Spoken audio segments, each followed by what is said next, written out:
जय माता दी बहनों।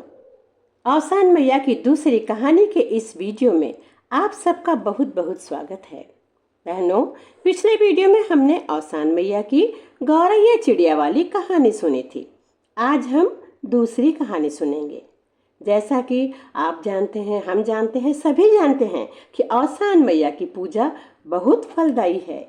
कोई भी कार्य ना होने पर या कोई भी कठिनाई मुश्किल होने पर हम औसान मैया की मान करते हैं। माता जी हमारा वह कार्य अवश्य पूरा करती हैं, हमारी मनोकामना पूर्ण करती हैं और हमें भी पूर्ण श्रद्धा, आस्था और विश्वास के साथ माता जी की पूजा संपन्न करानी चाहिए। तो आइए सुनते हैं औसान मैया की एक दूसरी कहानी। बहुत पुरानी बात है। किसी नगर के एक नगर सेठ थे। उनके पास बहुत धन दौलत, बहुत संपत्ति, बहुत अधिक रुपया पैसा था। उनका रुतबा नगर में सबसे बड़ा था और उन्हें इसी बात का घमंड भी था। किंतु एक दुख था। उनके विवाह को कई वर्ष हो गए थे और उनके कोई संतान नहीं थी। पति पत्नी दोनों इस बात से हमेशा दुखी रहते थे। उनकी पत्नी अर्थात सेठानी जी बहुत धर्मपरायण थीं। भगवान में बहुत अधिक विश्वास रखती थीं। सभी प्रकार के पूजा पाठ को बहुत मानती थीं। सेठ जी भी उनके साथ मंदिर जाते थे, किंतु बड़े बड़े मंदिर जाते थे, बड़ी बड़ी पूजाएं करवाते थे। उन्होंने अपने संतान के लिए हर बड़ी जगह मान भी ली, पूजाएं भी कराई, किंतु उन्हें संतान प्राप्ति नहीं हुई। एक दिन सेठानी जी अपनी एक सखी और एक नौकरानी के साथ अपनी गाड़ी में बैठकर कहीं जा रही थीं। उन्हें कहीं दूर जाना था। रास्ते में उन्होंने देखा कि एक घर के बाहर कुछ महिलाएं एक एक दो दो करके अंदर जा रही हैं। काफी सुहागन महिलाएं वहां उपस्थित दिखीं। उन्हें लगा अवश्य ही यहाँ कोई उत्सव है या कुछ तो कार्यक्रम है। उन्होंने गाड़ी रुकवाई और अपनी नौकरानी से कहा, जाओ देखो जरा, पता करो वहां क्या हो रहा है। नौकरानी गई। वहां जाकर उसने वहां उपस्थित उन महिलाओं से पूछा कि यहाँ क्या हो रहा है।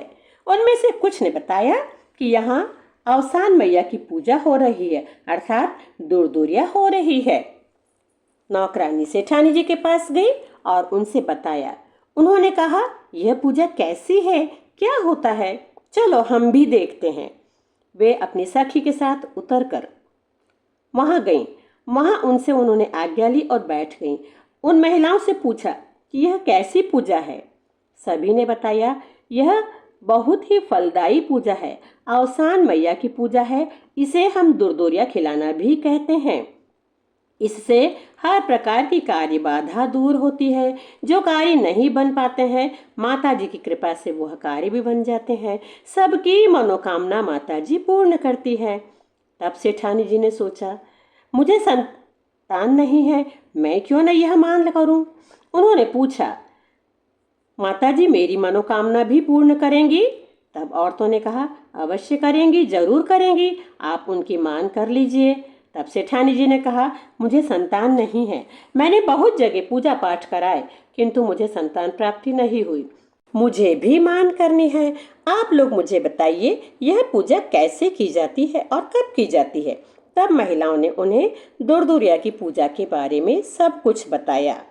सेठानी जी को औसान मैया की मान लेने के लिए कहा और वहां पूजा के समय, कहानी सुनते समय जो गुड़ और पेड़ा मिलाकर गौर बनाई जाती है, उस गौर में से पूजा के बाद एक गौर लेकर मान करने के लिए कहा और कहा कि आपकी मनोकामना अवश्य पूर्ण होगी। सेठानी जी ने एक गौर और थोड़ा सा लाई चना लेकर मान ली, माता जी को ढोक दिया, प्रणाम किया और कहा, माता जी मुझे संतान दीजिए, आपकी कृपा मुझ पर कीजिए माता जी, मुझे संतान प्राप्ति होते ही मैं आपकी पूजा अवश्य कराऊंगी। ऐसा कहकर सेठानी जी वहां से चली गईं। घर जाने के बाद कुछ समय बीता। कुछ दिनों बाद सेठानी को गर्भ रहा और 9वें महीने उन्होंने एक पुत्र को जन्म दिया। वहां बहुत खुशहाली छाई। सेठ जी भी बहुत खुश थे। बड़ा उत्सव मनाने की तैयारियां चलने लगीं। तब सेठानी जी ने सेठ जी से कहा, देखिए मुझे औसान मैया की पूजा करानी है, दूरदूरिया खिलानी है। तब सेठ जी ने कहा, यह क्या होता है? तो सेठानी ने उन्हें बताया कि यह लाई चने और गुड़ की पूजा होती है। औसान मैया के नाम से यह पूजा होती है। सुहागिन स्त्रियों को बुलाकर चने गुड़ लाई का प्रसाद दिया जाता है और यह पूजा संपन्न कराई जाती है। बहुत ही फलदायी पूजा है। मुझे इसकी मान के बाद ही पुत्र प्राप्ति हुई है। सेठ जी ने कहा, अरे हम लाखों रुपए खर्च करके बड़ी पूजाएं करवा रहे हैं, बहुत बड़ा उत्सव मना रहे हैं, और तुम लाई चने की पूजा की बात करती हो? नहीं, ऐसा नहीं होगा। सेठानी जी ने बहुत समझाया। तब सेठ जी बोले, देखो, इतने बड़े उत्सव में तुम एक छोटी सी पूजा कराकर हमारी नाक न कटाओ। सेठानी जी के जिद करने पर उन्होंने कहा, ठीक है, बाद में करा देंगे, हम बच्चे के मुंडन के समय यह पूजा करवा देंगे। सेठानी जी मान गईं। उन्होंने माता जी से मन ही मन क्षमा मांगी। उत्सव हुआ, दिन बीते, बच्चे का मुंडन का समय आया, मुंडन भी हो गया। तब सेठानी जी ने कहा, तो सेठ जी ने कहा, अभी नहीं, इसकी वर्षगांठ पे देख लेंगे, इसकी सालगिरह पर देख लेंगे। सालगिरह आई, वह भी बीत गई, तब भी नहीं हुआ।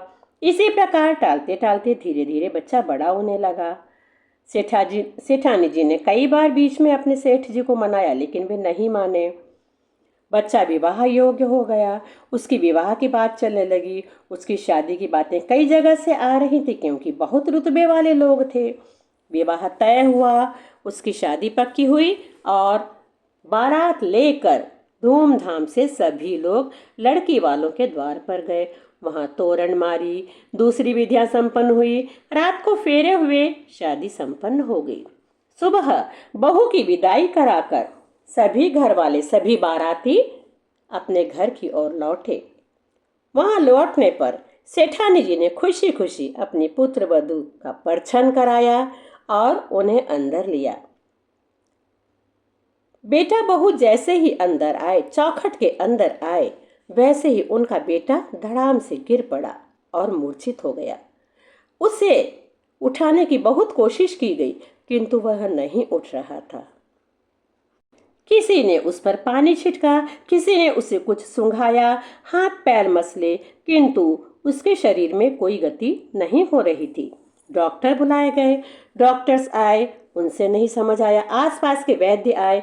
डॉक्टर वैद्य ने उन्हें पूरी तरह देखा और कहा, हमें समझ नहीं आ रहा है कि यह मूर्छा क्यों हुई है। इस तरह 2 दिन बीत गए। सेठानी जी और सेठ जी और नई पुत्र वधू का तो रो रो कर बुरा हाल था। आसपास के लोग बार बार उन्हें देखने आते थे। उनका बेटा तीसरे दिन तक ऐसा ही पड़ा रहा और वे सब भूखे प्यासे उसके पास खड़े रहते थे, आंसू बहाते रहते थे। शाम को देखने वालों में पड़ोस की एक बूढ़ी महिला थी, काफी बूढ़ी थी, दादी जी थी। वे वहां पर आईं। उन्होंने भी बेटे को देखा, जबकि वह पहले देखकर जा चुकी थी।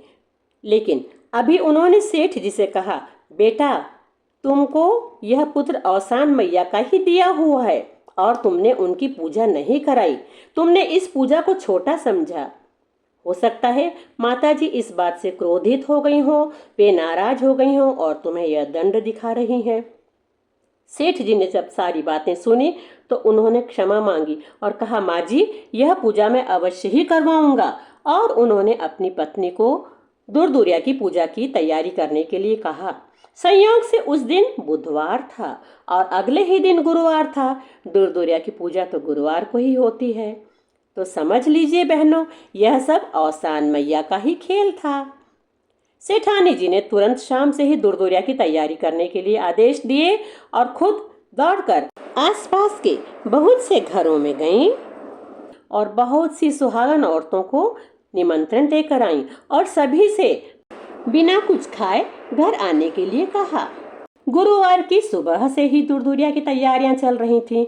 बहुत जल्द ही सारी तैयारी हो गई। सभी सुहागन महिलाएं वहां पर आईं। सेठानी जी ने बहुत आदर के साथ सबको बुलाया, उनके पैरों में महावर लगाया। सफ़ेद चादर बिछी थी, उस पे लाई चने की ढेरियां लगाई गई, उसके ऊपर गुड़ और पेड़ा भी रखा गया। बहुत सी औरतें बुलाई थी, इसलिए बहुत बड़ा आयोजन था। गुड़ चने की ढेरी भी बहुत थी। जितनी महिलाएं सुहागन हम बुलाते हैं, उसके हिसाब से हमें ढेरी लगानी पड़ती है। पूजा संपन्न हुई, बहुत अच्छे से सभी ने पूजा की।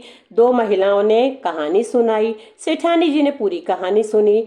उसके बाद कलश का जल छींटा जाता है, मतलब वहां जो पाटा रखा जाता है उसके ऊपर एक कलश तो जल भर कर रखा जाता है और उसके ऊपर चावल से भरी एक कटोरी होती है और उस कटोरी में घी का दीपक रखकर जलाया जाता है। दूसरा कलश वह जिससे हम पूजा करते हैं, जल का एक लोटा हमेशा हर पूजा में रखा जाता है, उसी से सारी पूजा संपन्न होती है। तो वो पूजा का जो जल रहता है वही सब महिलाओं पर छींटा जाता है। हाथ से इस प्रकार फेंका जाता है कि उस जल के छींटे सभी पर जाएं। सेठानी जी ने वह जल सब महिलाओं पर फेंका और उसके बाद वही जल औसान मैया का नाम लेकर अपने मूर्छित पड़े पुत्र पर भी छिटका। जल के छींटे पड़ते ही औसान मैया की कृपा से जय माता दी कहकर पुत्र उठ बैठा। वहां उपस्थित सभी लोग बहुत खुश हुए। उसके बाद चादर समेटी जाती है, अतः चादर को मोड़ते हुए कहा जाता है कि यह माता जी के पैर दबाए जाते हैं और औसान मैया को मनाने का गीत गाया जाता है। वहां बहुत अधिक खुशहाली छा गई। सेठानी जी ने पूजा संपन्न कराकर सभी बहनों के पैर छुए। सेठ जी भी बहुत खुश हुए और आगे बढ़कर आए और उन्होंने औसान मैया को दंडवत प्रणाम किया और उनका बहुत बहुत धन्यवाद किया और कहा, हे माता जी, मैं अभिमान में था और मैं समझ न सका कि कोई भी पूजा छोटी या बड़ी नहीं होती है। आपने मेरा घमंड चूर किया है। हे माता जी, आपने मेरे पुत्र को पुनः जीवन दान दिया है। मैं आपका बहुत बहुत धन्यवाद करता हूँ और प्रण करता हूँ कि आगे से किसी भी पूजा को छोटी या बड़ी नहीं समझूंगा और मैं यह औसान मैया की दुर्दुर्या की पूजा अवश्य ही पूरे विधि विधान से आगे भी करवाता रहूंगा और सभी को करने के लिए भी कहूंगा। सेठ जी की आंखों में खुशी और पश्चाताप के आंसू भी थे। वहां बहुत खुशहाली मनाई गई और सेठ जी ने सभी महिलाओं को बहुत आदर और प्रेम के साथ भोजन करवाया और ससम्मान उन सबको विदा किया। तो बहनों, यह थी माता जी के औसान मैया के चमत्कार की कहानी। माँ सबकी विनती सुनती है, लेकिन बस मन में श्रद्धा, विश्वास और आस्था होना जरूरी है। हे मैया जी, जैसे सेठ जी की बुद्धि पहले छोटी थी वैसे किसी की ना हो और जिस तरह आपने सेठानी जी पर कृपा की, उनकी संतान को सुरक्षित रखा, उनकी मनोकामना पूर्ण की, वैसे ही आपकी पूजा करने वाली सबकी मनोकामना पूर्ण कीजिए। सबकी रक्षा कीजिए माता जी और सभी पर अपनी कृपा बनाए रखिए।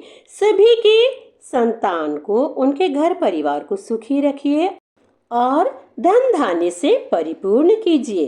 बोलो औसान मैया की जय। बहनों, औसान मैया की यह दूसरी कहानी आपको कैसी लगी?